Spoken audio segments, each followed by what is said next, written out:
We're just going to wait to see if this thing kicks on. I just realized Alex and I are wearing matching sweatshirts. No, we planned it. Yeah, we have our Google Calendar. But he actually doesn't have, he's not as cool as I am because he doesn't have this hat. So. Ooh, yeah. Yeah. Shout out to Dr. Nelson. Well, I think we're live. Oh, yeah, look at that. I can see myself on both of these screens. I'm going to take this off. All right. Welcome to another 30-minute live session with Climb Strong coaches.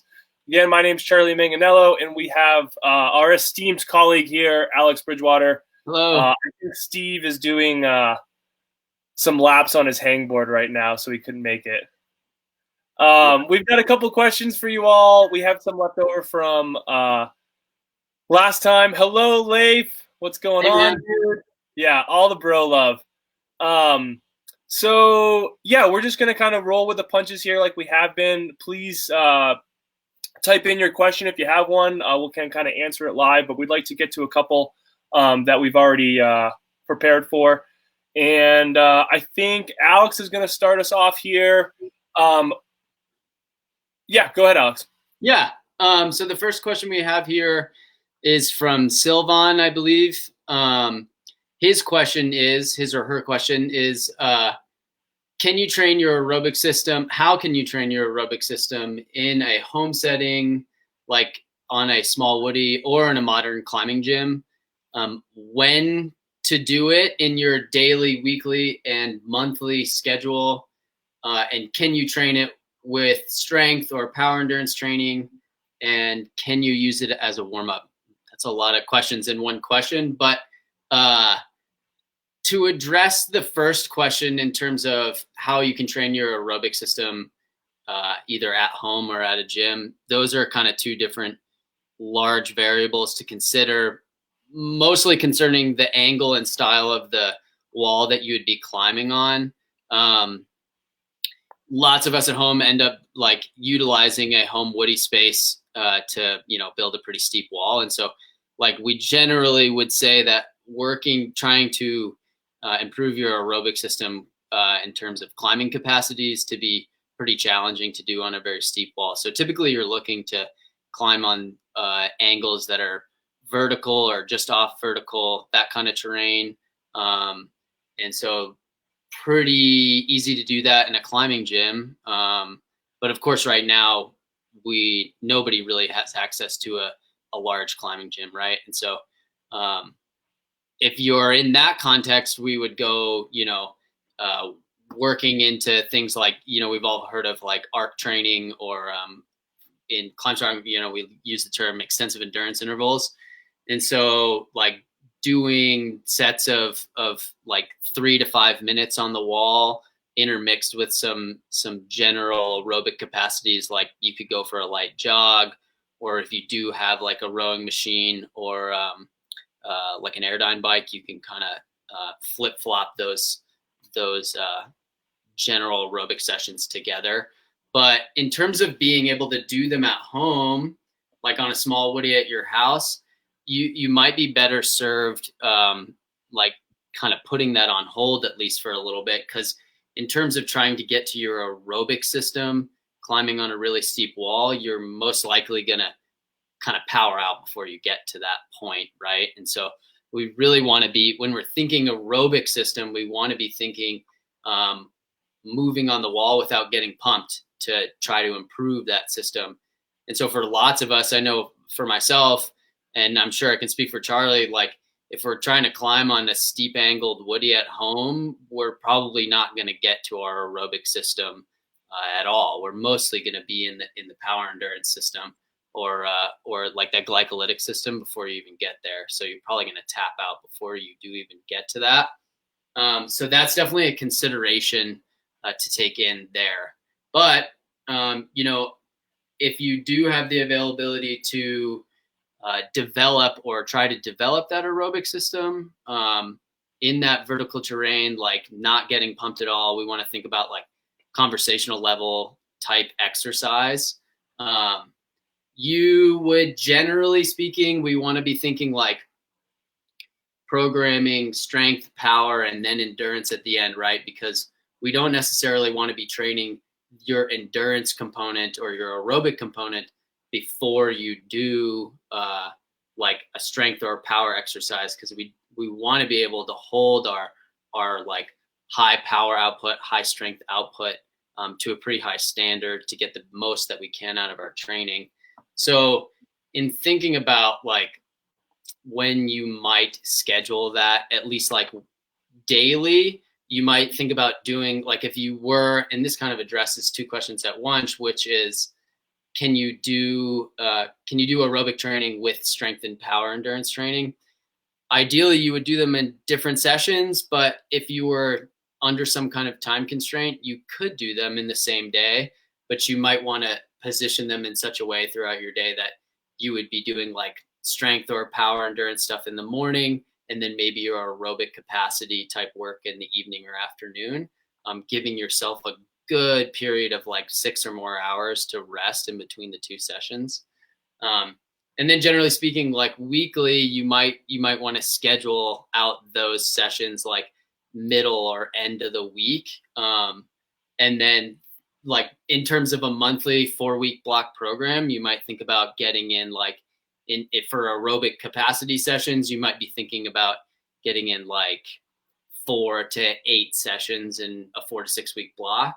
That would be like a decent expectation in terms of like seeing some adaptation from those sessions. And I think bringing the question up in can you use it as a warm up? Generally speaking, no. Or I would say no, because you want to have your aerobic capacity session to have its own place within your cycle, and it just won't be as at an intensity to elicit some adaptation during your warm up, right? Like your warm up should generally be like, you could do some aerobic work to like get your heart rate up before you start moving around, before you start lifting heavy weights. But we would also say like, you know, your warm up should serve as like a general means of what you're specifically going to be working in your session. So like if you're going to be doing some heavy deadlifting and squatting and overhead pressing, you might do some like 5 or 8 minutes of general cardiovascular work to get your heart rate going and get some blood going. But then you are going to want to like do some lighter deadlifts, lighter squats, lighter pressing to then do the pressing, right? Or to do that strength work in the session. So I think like thinking in terms of warm-up specificity to the actual session that you're focusing on is a little bit more important than trying to push your aerobic work into your warm-up in terms of like condensing training protocols. I would rather see somebody like separate those two things completely. Charlie, you have anything to add to that?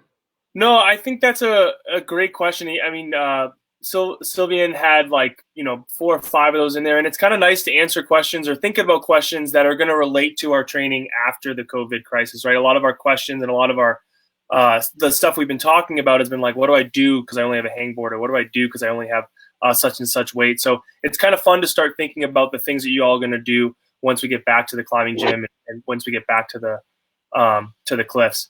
So I do want to say hi to everyone. Z's here. We got Mike, What's up, y'all? Shawnee, Janelle. Thank you for joining us. Tasha's in here. Yeah, so, I think a lot of the questions today that we have posted or that we had posted are about training endurance. And so this one's kind of a little bit of a piggyback off of what Alex just answered, maybe a little bit more specific to having a home wall. This one is, hi guys, I have a question about the possibilities of maintaining endurance on a bouldering wall through the year. I'm still confused and don't know if linked problems work better or maybe some sort of circuit. I'm looking for route endurance. Thanks a lot for your effort and answering these questions.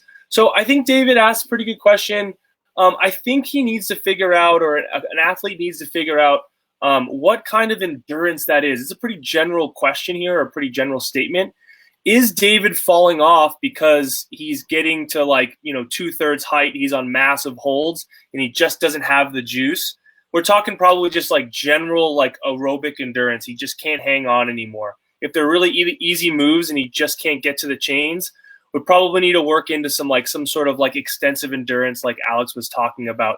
One that we like is the rhythm intervals on a systems board, where you're moving up and down on holds and then specifically resting on a jug, shaking out in between your sets and then going again. We like the protocol of like 30 seconds on, 30 seconds on the active rest jug. Do that 4 times, rest for 4 or 5 minutes, and then do it again. You can make that harder by doing smaller holds or adding more rounds.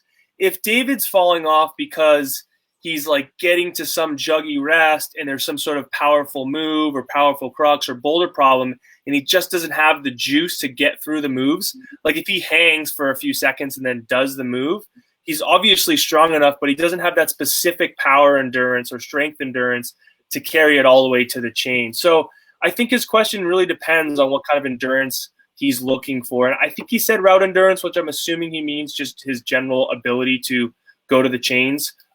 He's going to need to be on the wall for long periods of time. He needs to ramp up his sets and maybe his rounds as he progresses.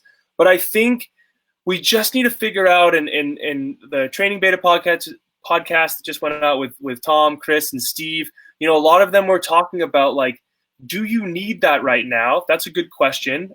So is it worth your time in training to peak for something that you might not even get to do right now? There's a lot of question marks in the world right now as far as when we're going to be able to get outside. But we are also stuck here in like COVID-19. And, in September, I shouldn't be saying, don't worry about it. We're still just stuck here. Don't worry about your endurance. We'll still want you to train it. So if you're interested or you want to, it really depends on what you have access to. And like Alex said, if it's a home wall, it's probably at least 30 degrees overhanging, if not more. Kind of hard to train that on that wall because you'll be powered out before you can even get into this aerobic system. You won't be able to stay at a conversational pace. So Steve, in that Training Beta podcast, did detail out super boring, but a way to train some specific local forearm endurance on the hangboard. You can put your feet out on a ladder or put your foot up on a kickboard, and you can do these kind of up and down moves on a hangboard. Yeah, boring as hell, but it's something you can do. And again, you can start with 4 or 5 rounds of 2 minutes on with some intervals off, and then slowly start to maybe decrease your rest, increase your work set, or increase your rounds. Again, like Steve says, endurance is boring to get, not boring to have. Hey, Alex, do you need a pen right now? I do need a pen, Charlie. Thank you. Yeah. Oh, we missed it. We practiced so much. Thanks, dude. Yeah, I was wondering where this pen went to. I was really curious. Oh, man. We tried like for 10 minutes trying to figure out how to do that well. We'll try better next time. Tim Migel, right. So good to see you, dude. Tim Migel, nice cowboy hat. Yeah. All right, Alex is up next. We got a question from Ryan. Yeah, no, I think what Charlie was saying, this is all really good conversation to be having around.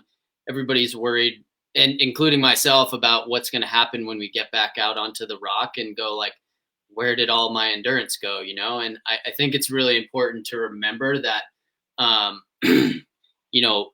we might not have the most climbing available to us or the means to keep up specific endurance work, but it's also a really good time to target some just general capacities, right? Like a lot of the conversations we've been having with athletes is this is a really interesting time. Like we are so caught up in training for climbing and climbing itself, right? So we typically tend to program out climbing training around our climbing, but right now we don't have to go climbing at all. And so it's a really good time to develop some general systemic aerobic capacity or any kind of general capacity or strength. And then, elevate your general fitness as a human and have that be really beneficial to you when you go back to the crag a couple of months from now.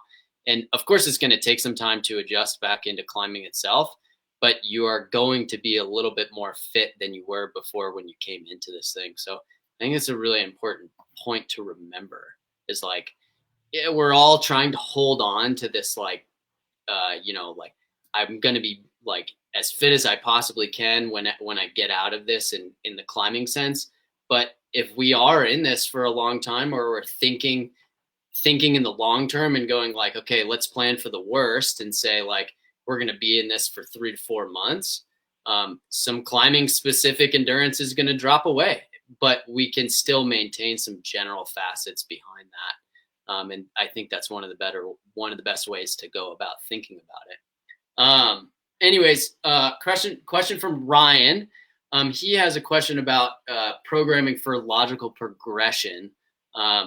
And so his question is about incorporating strength endurance work or rhythm intervals, so aerobic work, into logical progression.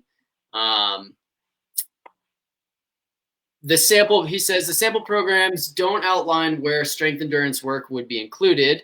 I would like to do rhythm intervals as I can do those right now, but I am not sure where to place these workouts. The rhythm intervals section outlines a 6-week, 2 times a week progression. Would this be its own session, or would I add this to existing sessions? Which session would be the best to add this work to? So the first point to address there is that I would say like having the rhythm intervals take its own place in a session, like, and not necessarily adding it to a session, but having its own day that you can do the rhythm intervals on. Because we're really, like Charlie was talking about, like rhythm intervals addresses a very specific facet, which is local muscular endurance in your forearms. And you tend to get pretty smoked from these, right? Like they can be pretty challenging. And so if we start to incorporate those into pre-existing sessions, like strength and power or power endurance sessions, you're gonna lose some like strength focus there, right? And you're gonna lose some gains that you might get from those other specific sessions. However, if you're busy and you have to then kind of combine things, one thing that you really want to keep in mind is potentially doing those rhythm intervals at the end of your session, right?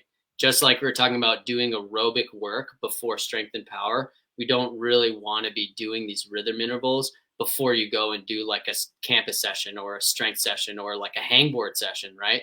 Because you're going to be pumped after these. And so you want to be able to get the max out of what you would be doing for your strength and power. And so rhythm intervals ideally would have its own space in terms of a session within a program. And then, so that would be answering the, like, would you add this to an existing session? Ideally, no, but, and it would have its own session throughout the week. And he asked which sessions would be best to add this work to.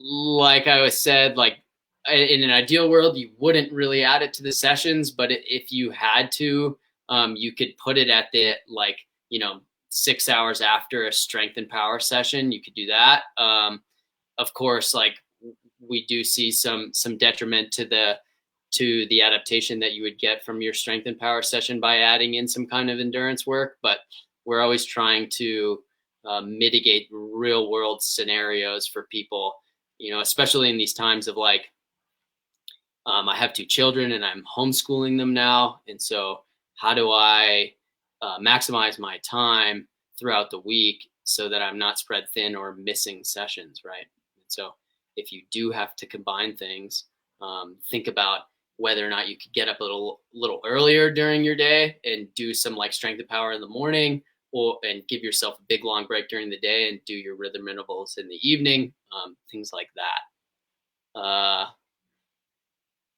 Charlie, do you have anything to add to that question from Ryan there? No, that's pretty good. Yeah. Something I've been trying to think about for an analogy, and I bet you Steve probably has one off the top of his head right now if he's listening. But we have a climber. Most climbers, unless you're a specific boulderer, you're like working for a specific endurance route. What's so cool about our sport is we have to train all these different facets at the same time, or in these little block periods to work on weaknesses to bring them up higher towards our strengths.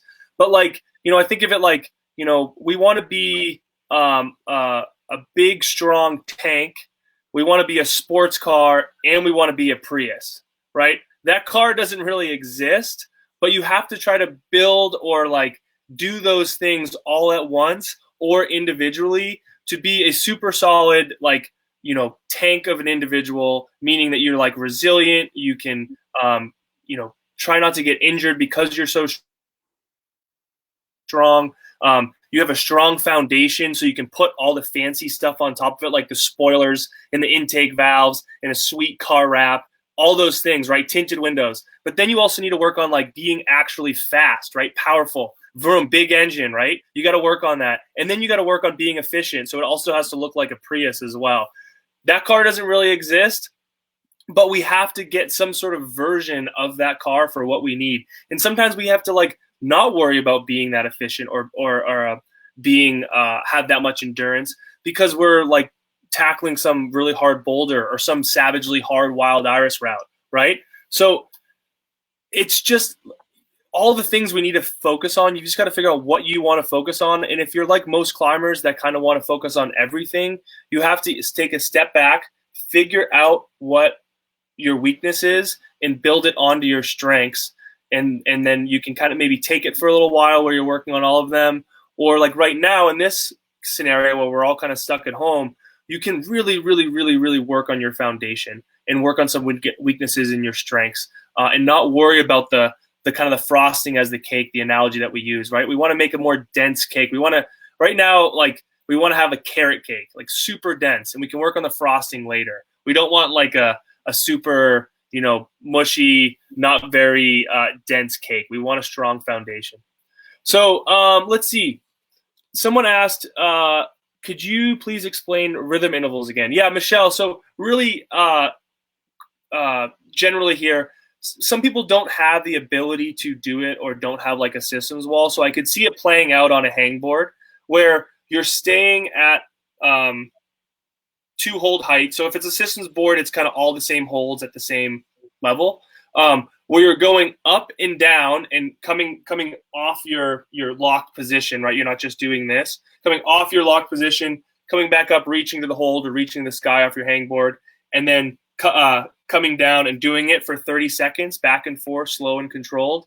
And then you get on a massive jug, shake out for 30 seconds. So what we call an active rest. It's kind of like pretending that you're shaking out before you go into your next boulder problem. And then boom, the timer hits 30 seconds. You're going up and down, up and down, up and down for 30. We usually do four sets of that. So it ends up being 4 minutes. I know it's like a mirror image.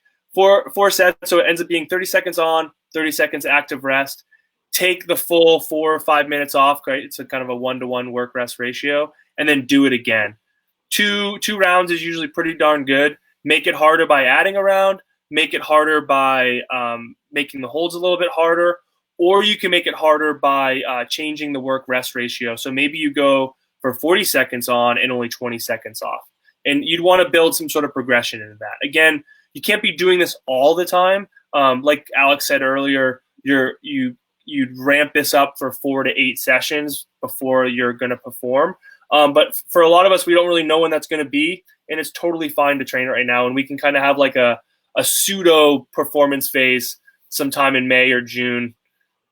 Maybe we can have like a who can hang on the hangboard the longest contest on live TV. I don't know, but yeah, there's nothing wrong with performing or ramping up for some sort of fake performance phase that we just don't know if it's going to happen or not for our outdoor climbing.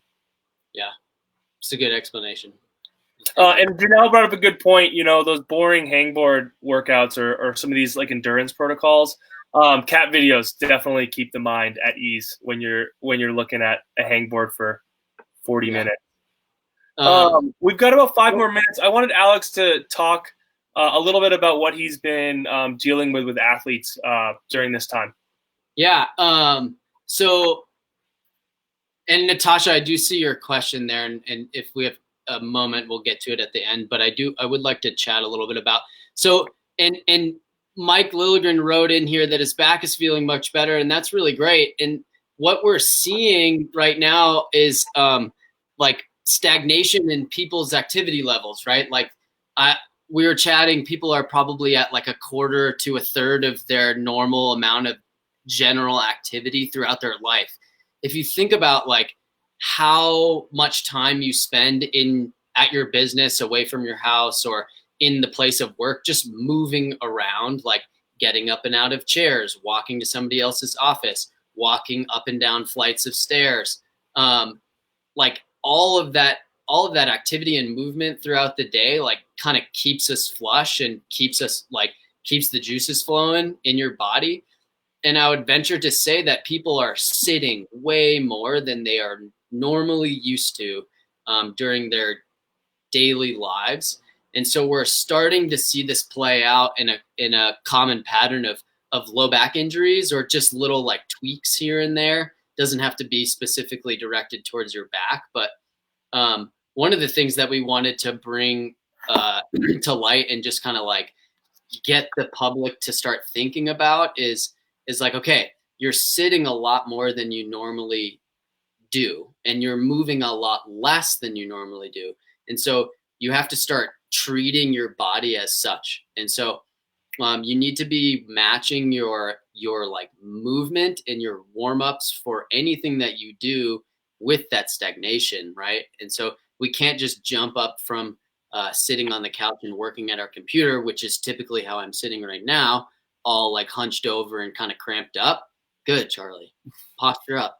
And so we want to be thinking about like, okay, how can I get the fluid moving in my body before I even start to warm up, right? Like some things that you can do, some preventative measures that you can take before you jump into your training session is like, you know, we like to program movement preparation, which is just like multi-planar, kind of like dynamic warm up. But you don't even have to do something as complicated as that. I would say that like going for a like brisk walk around the block a couple of times to get your blood flowing, get your heat up a little bit, get your heart rate up a little bit before you get into like whatever kind of general warm up that you're going to be doing for your training session is going to start serving you really well in the long term, because nobody is served best by being injured in this time. We're all like kind of freaking out about like just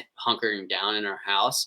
And if you got a little tweak right now, might be not so good. And it's not so good at any time. But what I would recommend for people is just start thinking about like, okay, how much have I been sitting today? How long have I sat down? Have I gone for a walk or moved at all in the last 3 hours? Like one thing that I have been doing for myself is like I set myself an alarm for 2 hours, and I make sure that I get up and at least go for a walk around my block a couple of times, just about every 2 hours. And so that I know I've got some general movement in throughout the day. It's not as good as walking to the crag, but it's better than nothing, right? And so we just wanted to bring that to everybody's attention of like, start thinking about how much you're moving and not moving. And I'm just as psyched as everybody else to like get out of my routine and go train. But like taking your time to ease into that training, whatever it may be, is going to be pretty helpful in the long run. Yeah, Leif brings up a really good point, and something we wholeheartedly believe in. If you don't have time to warm up, you do not have time to train. Thanks, you don't get to just jump into the fun stuff, and we're not even realizing it, and maybe we are now. Our day has us moving less, and so like running around the office or doing errands, like you're just moving and walking. That doesn't feel like a warm up, or it's not like an intended warm up, but we are just sitting more than we usually do, and jumping right up into even a normal warm up that we would have done at the gym probably still isn't enough to get us ready for the rigors of training, especially if it's some sort of hard hangboard day or hard body weight session, right? So make sure you're, like Alex said, you've got some sort of system in place for moving, but you should also make sure it's like attached to some sort of warm up as well. You don't get to just, even if you did a really burly warm up but you didn't really move all day, still might not be enough. You still might be pretty tight. So just things to think about when you're training, and it's like, oh, I'm gonna sneak it in. and you've been sitting for 12 hours. And not that you're being lazy, maybe you're just working. And if you live in a small apartment like Alex and I, there's not much room or space for us to move anyways. If you live in a big mansion, go from one end of the corner of the house to the other. You have a little bit more walking.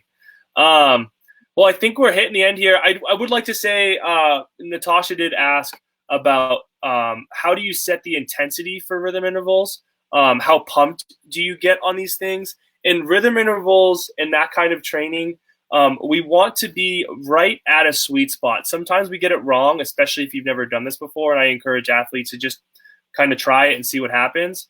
But it's at a point where you can actually finish four sets in that one and then be able to do another one, right? If you're pumping off the wall after 20 seconds, you're not really getting anywhere or doing much good for that aerobic system or that local forearm endurance.